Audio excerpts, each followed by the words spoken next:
I must first explain to you how 4-year-old me got there, before we get on to how 21-year-old me ended up here in BA2 at London Contemporary Dance School.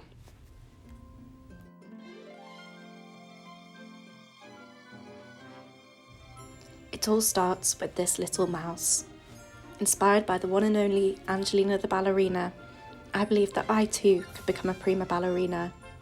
I started taking weekly classes at a dance school run out my local community hall. While I was initially disappointed by the apparent lack of twirling ribbons, I soon settled into things.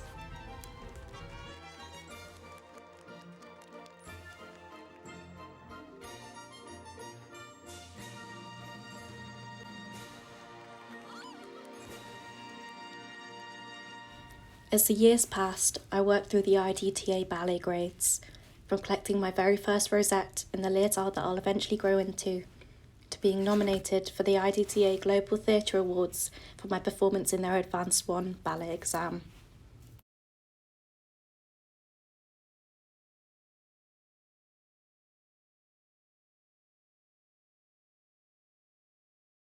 Growing up in a rural Cumbrian town in the northwest of England, opportunities in ballet were very limited, but I was determined to make the most of my passion. Before I explain any more about how ballet has influenced my current place in the world, I will first explain how the style of ballet came to be.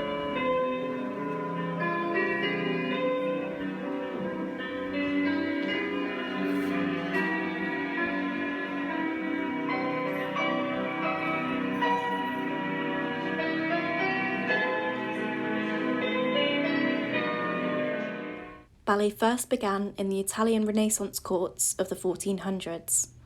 Performed by noble men and women, during its early years, ballet looked nothing like it does today. Audience members were encouraged to join in, fashionable clothing was worn, and song, music and poetry were key parts of the performance. Whilst ballet began in Italy, it was in the French royal court where ballet was standardised. A technique and syllabus was formed. Ballet dancing moved from an amateur party dance to an art which was performed by trained professionals. From here, ballet trickled across Europe and the first professional dance companies began to form.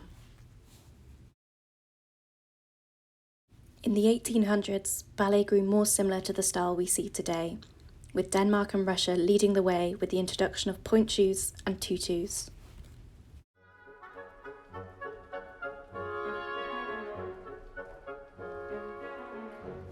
Ballet is characterised by graceful flowing movements that connect set positions and placements together in a way that looks effortless.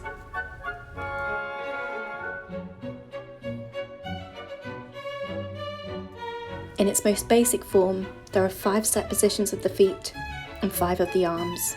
In reality, ballet is a strict set of rules that everyone follows in the exact same and precise way. There is no room for interpretation or misinterpretation of these principles. When I say everyone follows the same rules, I mean everyone. It doesn't matter what country you go to, which level of dancer you're observing, beginner to professional, the core principles remain the same.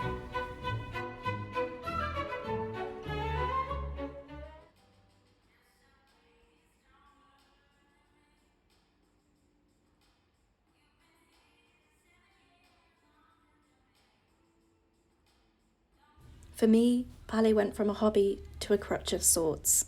One lonely tent peg hanging on for dear life as gale force winds blew away the tent that was my real life.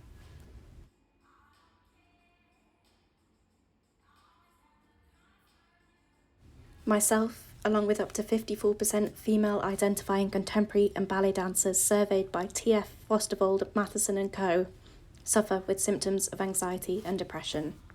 While I personally don't attribute my diagnosis to dance, it is interesting, almost to the point of validation, that so many professionals, along with my peers, experience similar things to myself.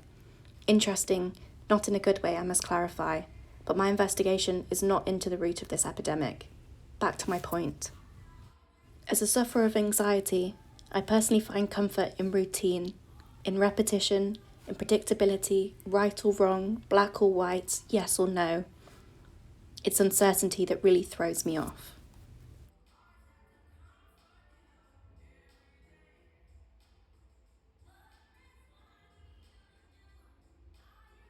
In my personal life, chaos was unravelling around me. I was not in control of my emotions. I had seemingly no influence over my low mood, my constant panic attacks, insomnia, dark thoughts, anger, guilt, hatred, guilt, loneliness, guilt, uselessness, burden, undeserving self-loathing, wishing I wasn't here at all kind of guilt.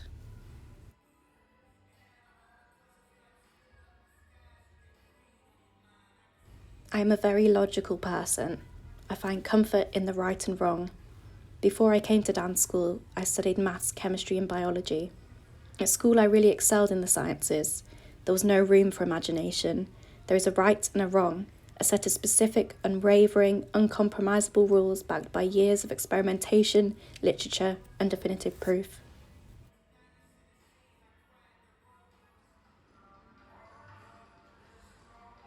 Ballet fit this quota for me. It did not matter what was going on in my real life. 3 times a week, I would go to ballet class. We would start with some variation of pliés, followed by a variation of battement tendus. Next, we'll be taught an exercise of glissés, a rond de jambe, fondus, frappés, développés, adage, grand battement. And that's all before we even made it to the centre. There are only so many possibilities, so many combinations of steps when it comes to ballet. It's predictable, it's reliable. I needed something to rely on, and I got that from ballet. I always knew that I wanted more. More from my life, more from myself, just more. With ballet, I was comfortable, and whilst all I crave is comfort, there becomes a point where curiosity gets the better of a person. Curiosity got the better of me. Even as I began to discover contemporary dance, my experience was massively overpowered by the ballet-tinted goggles that were superglued onto my face. See what I mean?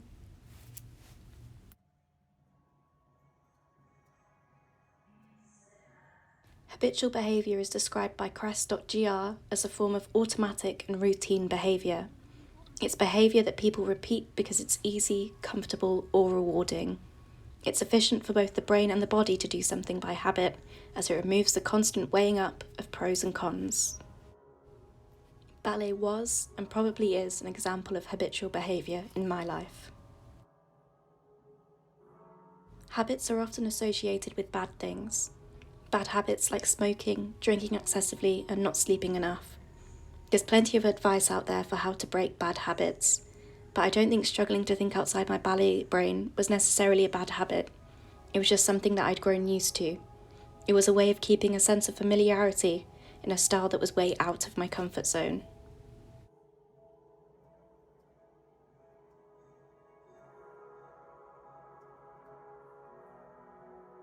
As described in an article written by Vanessa Van Edwards for Science of People, a comfort zone consists of familiar habits and routines within which you experience low levels of stress and anxiety, with little to no risk involved. As someone who regularly finds themselves in a state of heightened anxiety to start with, even before any kind of outside variables come into play, my comfort zone has become a sacred place for me.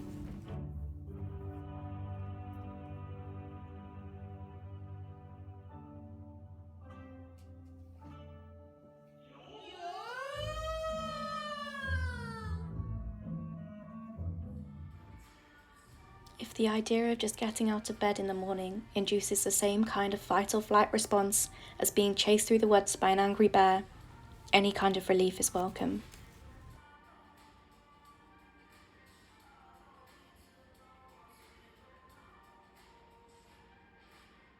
If that release comes from staying in bed all day, with the lights off and curtains closed, not even getting up for food or water for fear of disturbing the balance, then when needed, that is exactly what I will do.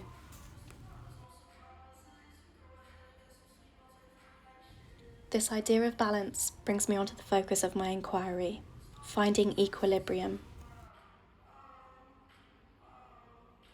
Now the chemistry nerd inside me is just jumping at the chance to explain this to you.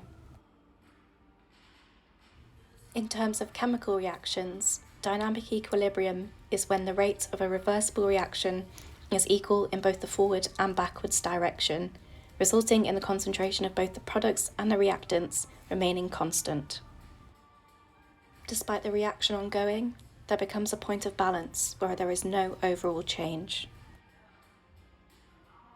In more standardized terms, equilibrium is a state in which opposing forces are balanced, or even more generally, a calm state of mind. I feel like I am still testing and finding my point of equilibrium. In my dance life, the force of ballet is directly opposed by the force of improvisation. The whole idea of improvisation goes against everything I stand for. There is risk, there is variation, it's inconsistent, there are possibilities, there is uncertainty, unpredictability, and doubt, and there are effectively no rules. In less words, improvisation is everything I hate in my real life.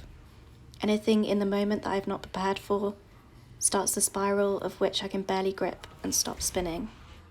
Somehow, here I am, living for the moments where I can completely let go. Let go of all expectations, all form, all structure, everything I've ever had forced on me, been shouted at about, or shamed for. I just want to prove to myself that I can make decisions. In 2009, I famously spent all day deciding on a new button badge to buy. I was wanting to put it on my denim jacket, because I was a 10-year-old girl discovering my quirky side. The badge I bought read as follows: I used to be indecisive, but now I'm not so sure. After hours of deliberation, whilst a funny pun, I found myself right back where I started. While shopping for a button badge is trivial, unfortunately, I think this single example sums up my entire human experience. I'd rather make no impact at all than make a bad impression. In fact, it's much easier to make no impression at all. Sometimes I think I'm quite content with leaving the world in a way that no one knows I ever existed. Struggling to make decisions from time to time is a normal part of life. But Vaz Toronis details how being frequently frozen with indecision to the point where it can stop you moving forward in your life is often down to anxiety.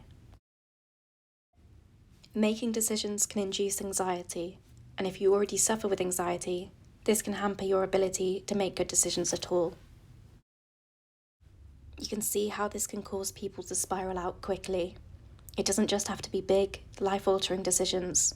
What to wear, what to eat for breakfast, which route to travel to uni can all instigate this spiral if the balance is off.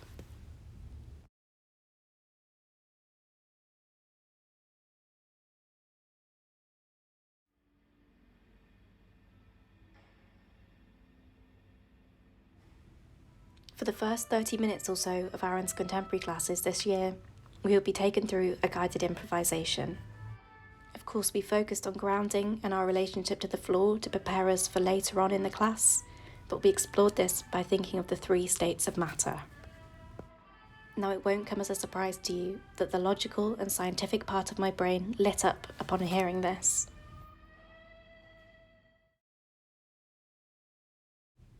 Particles that make up solid objects vibrate in situ due to a tightly packed lattice structure with strong forces of attractions between molecules. Solids have a fixed shape and volume. In a liquid, the forces of attraction are weaker, allowing for movement, meaning the liquid shape is free to flow and change, but the volume of the liquid always remains the same. In gases, the particles have broken the bonds holding them together as they reach their boiling point. This means the more energized particles are free to move and spread out as much as they possibly can, constantly moving in a way that's described by scientists as random.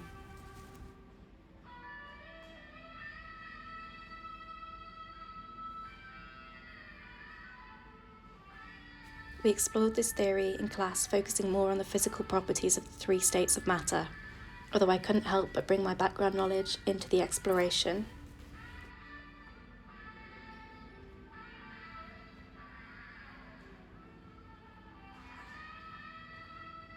Starting with big group improvisation, the whole class was moving through the space at the same time, but the focus was pointing in towards a more internal investigation.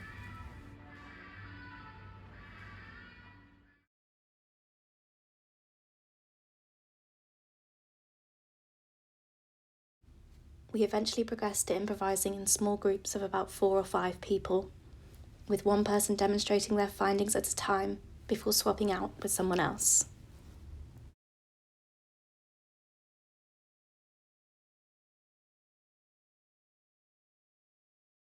I personally found the guided group build-up to the final stage of sharing incredibly helpful with my nerves when it comes to improvising alone in front of my peers. We had just enough guidance and time to really relax into our practice, while still holding enough freedom to take this portion of the class in whatever direction our bodies needed that day.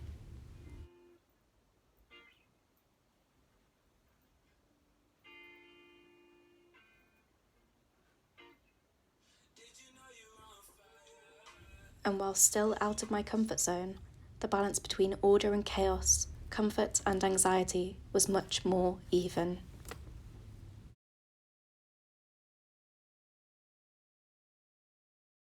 I think my entire investigation has taught me the true meaning of balance. Balance does not have to be 50-50, it just needs to be enough of each side to maintain stability. The point of equilibrium is always just a little more or a little less away. For some people, it's balancing work and a social life. For others, it's balancing the energy we put into relationships with the energy we get back in return, between the amount we push ourselves and the amount we allow ourselves to recover. The balance point looks different for every person. I think that it is only by realising this that we can allow ourselves permission to do right by our bodies and right by our minds. I think that it is only in realising this that progress can be made.